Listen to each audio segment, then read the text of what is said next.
আচ্ছা বলো তো, স্কুল, কলেজ কিংবা বন্ধুদের আড্ডায় বা খেলার মাঠে এমন কতবার হয়েছে যে কেউ তোমাকে একটা খোঁচা মেরে কথা বলল কিংবা তোমার কোনো আইডিয়া নিয়ে সবার সামনে হাসাহাসি করলো, আর তুমি সাথে সাথেই রেগে আগুন হয়ে গেলে?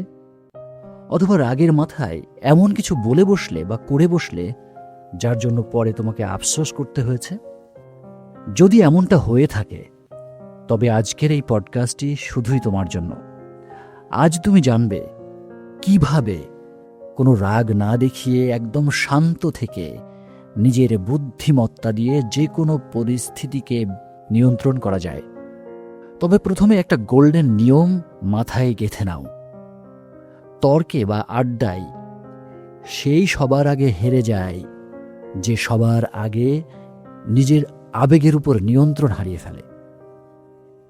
ধরো, ক্লাসের একটা ছেলে বা মেয়ে তোমাকে সবার সামনে বলল, এই তোর মতন ব্যাকডেটেড মানুষের সাথে কথা বলাই বেকার, তুই তো কিছুই বুঝিস না।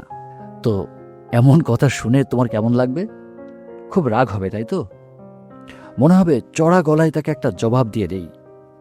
কিন্তু এখানেই লুকিয়ে আছে আসল মনস্তাত্ত্বিক খেলা। যে তোমাকে এই কথাটা বলল সে আসলে এক ধরনের শিকারী, আর সে তোমাকে রাগানোর জন্য একটা ফাঁদ ফেলেছে। সে চাইছে তুমি রেগে যাও বা উল্টোপাল্টা কিছু একটা বলো, যাতে সবার সামনে তোমাকে একজন অভদ্র বা দুর্বল মানুষ হিসেবে প্রমাণ করা যায়। আর তুমি যখন রাগ করলে, তার মানে হলো সে তার খেলায় জিতে গেল। জুডো খেলায় প্রতিপক্ষের গায়ের শক্তিকে ব্যবহার করেই তাকে আছাড় দেওয়া হয়। ঠিক তেমনি ইমোশনাল জুডোতে সামনের মানুষের রাগকে তার বিরুদ্ধেই ঘুরিয়ে দেওয়া হয়। যখন সামনের মানুষটি রেগে অস্থির হয়ে তোমাকে আক্রমণ করছে, তুমি তখন একটা দীর্ঘ এবং গভীর শ্বাস নাও। মনে মনে নিজেকে বলো, আমি ওর ফাঁদে পা দিচ্ছি না। নিজেকে সম্পূর্ণ শান্ত রাখো। অবাক করা বিষয় কি জানো? তুমি যত শান্ত থাকবে, সামনের মানুষটি তত বেশি নার্ভাস এবং দিশেহারা হয়ে পড়বে।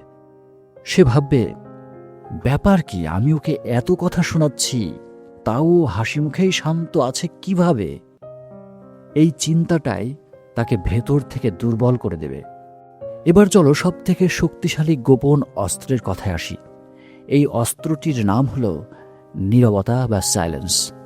এই সাইলেন্সের ক্ষমতা যে কতখানি, তা তুমি এর ব্যবহার না করলে বিশ্বাস করতেও পারবে না। ধরো, তুমি বন্ধুদের আড্ডায় বসে আছো। হঠাৎ একজন বন্ধু কোনো কারণ ছাড়াই তোমাকে অপমান করে বলে বসল, এই তোর ড্রেসিং সেন্স তো একদম ফালতু, কোথা থেকে যে এইসব জামা কিনেছিস? এইরকম পরিস্থিতিতে আমরা সাধারণত কি করি? সাধারণত ডিফেন্সিভ হয়ে বলি, না রে, এটা তো অনেক দামি ব্র্যান্ডের, তুই হয়তো চিনতে পারছিস না। কিন্তু এখন থেকে তুমি এটা করো না। এবার থেকে একটা ম্যাজিক ট্রিক অ্যাপ্লাই করো। সে যখন কথাটা বলবে, তখন তুমি সাথে সাথে কোনো উত্তর দেবে না, কোনো রিয়্যাক্ট করবে না। শুধু তার চোখের দিকে সোজাসুজি তাকিয়ে মনে মনে কাউন্ট করো, 1, 2, 3, 4, 5। একদম চুপ, মুখে কোনো কথাই নেই, শুধু এক দৃষ্টে তার চোখের দিকে শান্তভাবে তাকিয়ে আছো। মনোবিজ্ঞান বলে, মানুষ নীরবতাকে চরম ভয় পায়। কেউ যখন একটা নেতিবাচক কথা বলে কিন্তু কোনো জবাব পায় না, তখন এই ছোট্ট নীরবতা তার মনের উপর একটা বিশাল চাপ তৈরি করে। সে তখন ভাবতে শুরু করে, আমি কি ভুল কিছু বলে ফেললাম? ও কি রেগে গেল, নাকি আমার কথাকে পাত্তাই দিল না? এই অস্বস্তি থেকে বাঁচতে এবং নিজের ভুল ঢাকতে সে তখন নিজেই আমতা আমতা করা শুরু করবে এবং উল্টাপাল্টা কথা বলে নিজের অবস্থান হালকা করে ফেলবে। আড্ডার বাকি বন্ধুরাও তখন তোমার এই নীরবতা এবং ব্যক্তিত্ব দেখে তোমাকে একজন ম্যাচিউর মানুষ হিসেবে শ্রদ্ধা করতে শুরু করবে। তাই এখন থেকে ভেতরের আবেগকে মজবুত করতে শেখো। কেউ একটা কথা বললেই যেন তোমার মনের রিমোট কন্ট্রোল তার হাতে চলে না যায়। চড়া গলায় কথা বলা কখনোই কিন্তু শক্তির লক্ষণ নয়, বরং নিজের মনকে শান্ত রাখো। চোখের ভাষা এবং ব্যক্তিত্ব দিয়ে চারপাশের পরিস্থিতিকে নিজের নিয়ন্ত্রণে নিয়ে আসাই হলো একজন সত্যিকারের বুদ্ধিমান মানুষের পরিচয়।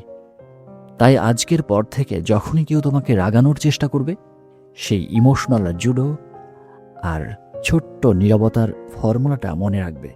আজ থেকেই এটি তোমার নিজের জীবনে চেষ্টা করে দেখো, এবং দেখো কিভাবে পরিস্থিতিগুলো তোমার পক্ষে চলে আসে। তো আজকে এ পর্যন্তই। নিজের আবেগকে চিনে নাও, মানসিকভাবে আরও শক্তিশালী এবং আত্মনির্ভরশীল হয়ে ওঠো। শুনতে থাকো ইনভিক্টাস।